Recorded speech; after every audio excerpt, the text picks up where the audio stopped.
Break ಆದ್ಮೇಲೆ ಮತ್ತೆ loud speaker elections page. Hyderabad ಕರ್ನಾಟಕದ ಕೆಲವು ಜಿಲ್ಲೆಗಳು ಹಿಂದುಳಿದ ಜಿಲ್ಲೆಗಳು ಅಂತಾನೆ ಹಣೆಪಟ್ಟಿ ಕಟ್ಟಿಕೊಂಡಿವೆ. ಇದನ್ನರಿತ ಅಲ್ಲಿನ ಜನರು ನಾವು ಸಂಸದರಾದ್ರೆ ಶಿಕ್ಷಣ ಉದ್ಯೋಗದ ಕಡೆ ಗಮನ ಕೊಡ್ತೀವಿ ಅಂತ ಹೇಳಿದ್ದಾರೆ. ಅವರು ಏನು ಹೇಳಿದ್ದಾರೆ ನೋಡೋಣ.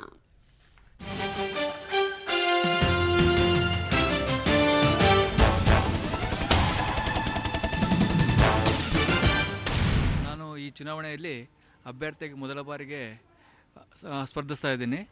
ನಾವು ಹಣವಂತರು ಏನು ಆಗಿರಲ್ಲ, ಬಡವರಾಗಿರ್ತೀವಿ. ಬಡವರಿಗೋಸ್ಕರ ಸಹಾಯ ಮಾಡೋಕ್ಕೋಸ್ಕರ ನಿಂತ್ಕೊಂಡಿರ್ತೀವಿ.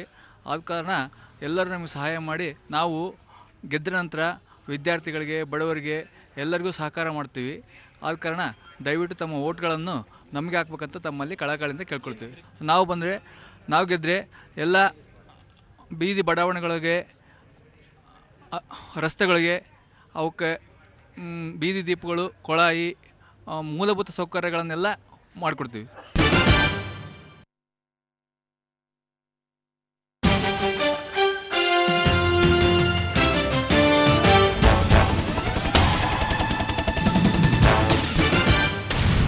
ಇಲ್ಲಿ ನೆರೆದಿರ್ತಕ್ಕಂಥ ಎಲ್ಲ ಮತದಾರ ಬಂಧುಗಳೇ, ನನ್ನ ಗುರುತು ಬಸವಣ್ಣನ ಗುರುತು. ನನ್ನ ಗುರುತಿಗೆ ತಮ್ಮೆಲ್ಲರೂ ತಮ್ಮ ಅಮೂಲ್ಯವಾದ ಮತವನ್ನು ನೀಡಿ ಗೆಲ್ಲಿಸಬೇಕಾಗಿ ವಿನಂತಿ. ನಾನು ಈ ಸರಿ ಈ ಕ್ಷೇತ್ರದಲ್ಲಿ ಗೆದ್ದು ಬಂದರೆ ನಮ್ಮ ಈ ಭಾಗದ ಏನಿದೆ 371 ಅದನ್ನು ಅತಿ ಹೆಚ್ಚು ಉದ್ಯೋಗ ಮತ್ತು ಅದನ್ನು ಅತ್ಯಂತ ಕಟ್ಟುನಿಟ್ಟಾಗಿ ಜಾರಿಗೆ ಪ್ರಯತ್ನ ಪಡ್ತೀನಿ. ಮತ್ತು ಮೂಲಸೌಕರ್ಯ ಅಭಿವೃದ್ಧಿಗೆ, ಈ ಕ್ಷೇತ್ರದಲ್ಲಿ ಮೂಲಸೌಕರ್ಯ ಅಭಿವೃದ್ಧಿ, ಆಮೇಲೆ ಅದ್ರ ಬಗ್ಗೆ, ಉದ್ಯೋಗದ ಬಗ್ಗೆ, ಶಿಕ್ಷಣದ ಬಗ್ಗೆ ಏನೇನು ಸೌಕರ್ಯ ಈ ಭಾಗಕ್ಕೆ ಬರಬೇಕೋ ಅದ್ರ ಬಗ್ಗೆ ನಾನು ಹೆಚ್ಚಿನ ಮುತುವರ್ಜಿ ವಹಿಸಿ ಈ ಕ್ಷೇತ್ರದ ಎಲ್ಲ ಬಂಧುಗಳಿಗೆ ಎಲ್ಲರಿಗೂ ಸಮಾನ ಹಕ್ಕುಗಳನ್ನ ನೀಡೋಕ್ಕೆ ನನ್ನ ಇದರಿಂದ ಪ್ರಯತ್ನ ಪಡ್ತೀನಿ.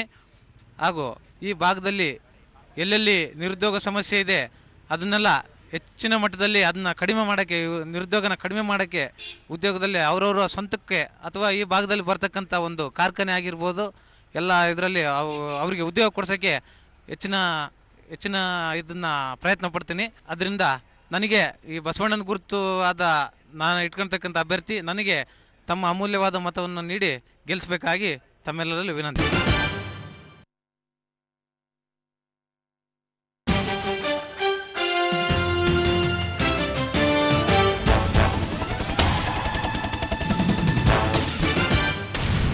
ನಾವು ಒಂದು ವೇಳೆ MP ಎಲೆಕ್ಷನ್ ಗೆದ್ದರೆ, ನಾವೆಲ್ಲ ಕ್ಯಾಂಡಿಡೇಟ್ ಅಲ್ಲ, ಗೆದ್ದರೆ ನಾನು ಸ್ವಯಂತಹ ಫಸ್ಟ್ ದೇಶ ಉಳಿಸೋದಕ್ಕೆ ಏನೋ ಘನಕಾರ್ಯವಾದ ಸಪೋರ್ಟ್ ಬೇಕು ಸದನದಲ್ಲಿ, ಅದನ್ನು ಮಾಡೋಕ್ಕೆ ತಯಾರಿದ್ದೀನಿ. ಎರಡನೇದಾಗಿ ರಾಜ್ಯ ಇಲ್ಲಿ ಏನು ಅನುಕೂಲತೆ ಪಡೆಯೋದಕ್ಕೆ ಹೋರಾಡಬೇಕು, ಅದನ್ನು ಮಾಡೋಕ್ಕೆ ನಾನು ಹೋರಾಡ್ತೀನಿ. ಮೂರನೇದಾಗಿ ಕ್ಷೇತ್ರ, ಈ ಕ್ಷೇತ್ರದ ಬಗ್ಗೆ ಕಾಳಜಿ ವಹಿಸಿ ಏನು ಸಾರ್ವಜನಿಕರಿಗೆ ಆಗತಕ್ಕಂಥ ಹಿತಾಸಕ್ತಿ ಕೆಲಸಗಳು, ಸರ್ಕಾರದ ಸೆಂಟ್ರಲ್ ಗೌರ್ಮೆಂಟ್ ಬರ್ತಕ್ಕಂಥ ಅನುದಾನ, ಇದನ್ನೆಲ್ಲ ಪಡೆದು ಸಾರ್ವಜನಿಕ ಅನುಕೂಲ ಮಾಡಿಕೊಡೋದಕ್ಕೆ ಪ್ರಯತ್ನ ಮಾಡ್ತೀನಿ. ಸಾಲದಕ್ಕೆ ಭ್ರಷ್ಟಾಚಾರ ನಿರ್ಮೂಲನದ ಬಗ್ಗೆ ಆಗಬಾರ್ದು ಅನ್ನೋ ದೃಷ್ಟಿಯಿಂದ ಏನಾದ್ರಿಂದ ನಮ್ಮಿಂದ ಒಬ್ಬ MP ಆದರೆ ಒಬ್ಬ MP ಕಡೆಯಿಂದ ಏನು ಅನುಕೂಲ ಬೇಕೋ, ಸಪೋರ್ಟ್ ಬೇಕೋ ಅದನ್ನು ಮಾಡೋದಕ್ಕೆ ಪ್ರಯತ್ನ ಪಡ್ತೀವಿ. ಸಾರ್ವಜನಿಕರಿಗೆ ಅನುಕೂಲ ಆಗಬೇಕು. ರಸ್ತೆ ಚರಂಡಿ ಏನು ಅನುಕೂಲಗಳಿದೆಯೋ, ಈಗಾಗಲೇ ಕಾರ್ಪೊರೇಟರ್ಸ್ ಇದ್ದಾರೆ, MLAಗಳಿದ್ದಾರೆ, ಅವ್ರಿಗೆ ನಾನು ಬಲವಾಗಿ ನಿಂತು ಅವ್ರಿಗೆ ಹೋರಾಡೋದಕ್ಕೆ ಸದನದಲ್ಲಾಗಲಿ ಎಲ್ಲಾಗಲಿ ಪಾರ್ಲಿಮೆಂಟಲ್ಲಿ ಹೋರಾಡೋದಕ್ಕೆ ನಾನು ತಯಾರಿದ್ದೀನಿ. ಇದು ನಾನು ಮಾಡ್ತಕ್ಕಂಥ ಕೆಲಸ. ದೇಶ ಉಳಿಸ್ಬೇಕು, ರಾಜ್ಯ ಉಳಿಸ್ಬೇಕು, ವಿದ್ಯಾಭ್ಯಾಸ ಕ್ಷೇತ್ರ ಎಲ್ಲದರಲ್ಲೂ ಮುಂದುವರಲಿ ಅನ್ನೋ ದೃಷ್ಟಿ ನಂದು. ಜೈ ಹಿಂದ್. ನೋಡಿದ್ರಲ್ಲ, MP ಆದ್ರೆ ಯಾರ್ಯಾರು ಏನೇನ್ ಮಾಡ್ತಾರೆ ಅಂತ. ಇಷ್ಟು ಜನರಲ್ಲಿ ಯಾರು ಚೆನ್ನಾಗಿ ಮಾತನಾಡಿದ್ರು ಅನ್ನುವ ಕುತೂಹಲ ಇದೆಯಲ್ಲ. ಇವತ್ತಿನ ಸಂಚಿಕೆಯಲ್ಲಿ ಗಮನ ಸೆಳೆದವರು ನಸ್ರತ್ ಫಾತಿಮಾ. ಸದ್ಯದಲ್ಲೇ ಅವರಿಗೆ ಆಕರ್ಷಕ ಬಹುಮಾನ ಕೂಡ ಸಿಗಲಿದೆ. ನಸ್ರತ್ ಫಾತಿಮಾ ಏನ್ ಮಾತನಾಡಿದ್ರು ಅನ್ನೋದನ್ನ ಮತ್ತೊಂದು ಸಾರಿ ಕೇಳೋಣ.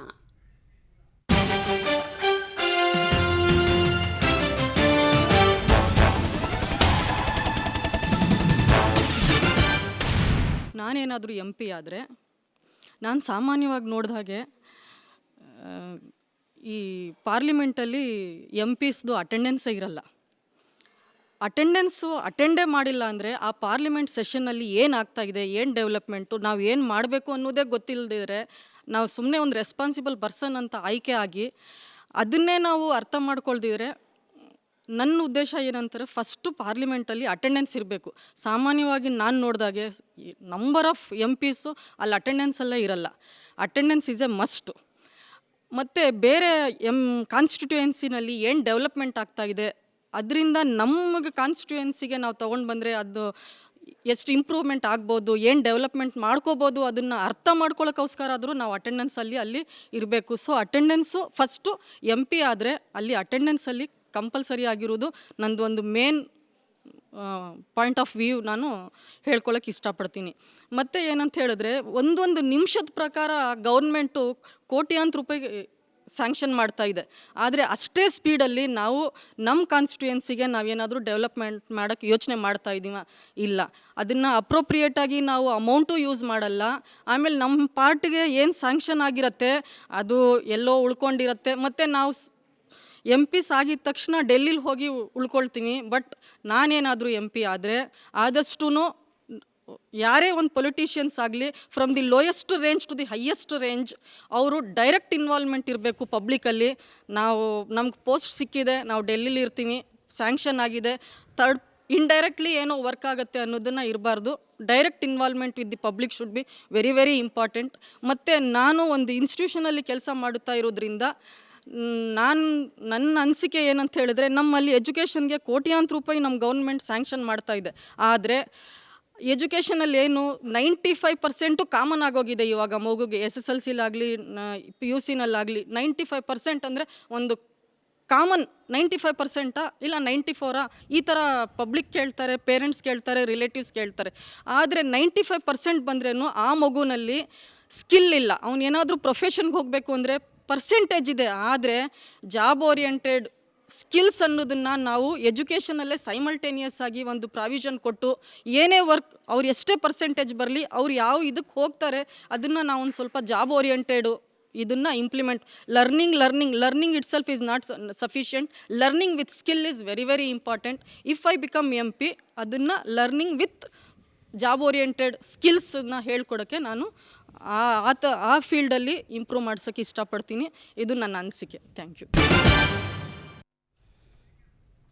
ಎಸ್, ಫಾತಿಮಾ ನಸ್ರತ್ ಅವರು ಮಾತನಾಡೋದನ್ನ ಕೇಳಿದ್ರಲ್ಲ. ಇದು ಇವತ್ತಿನ ಲೌಡ್ ಸ್ಪೀಕರ್. ನೀವು ಕೂಡ ಬಹುಮಾನವನ್ನ ಗೆಲ್ಲಬಹುದು. ಆದರೆ ನಮ್ಮ ಲೌಡ್ ಸ್ಪೀಕರ್ ವಾಹನ ನಿಮ್ಮ ಕ್ಷೇತ್ರಕ್ಕೆ ಬಂದಂತಹ ಸಂದರ್ಭದಲ್ಲಿ ನೀವು ಚೆನ್ನಾಗಿ ಭಾಷಣ ಮಾಡಬೇಕು ಅಷ್ಟೇ. ಇದು ಇವತ್ತಿನ ವಿಶೇಷ. ನೇರ, ದಿಟ್ಟ, ನಿರಂತರ ಸುದ್ದಿಗಾಗಿ ನೋಡ್ತಾ ಇರಿ ಸುವರ್ಣ ನ್ಯೂಸ್.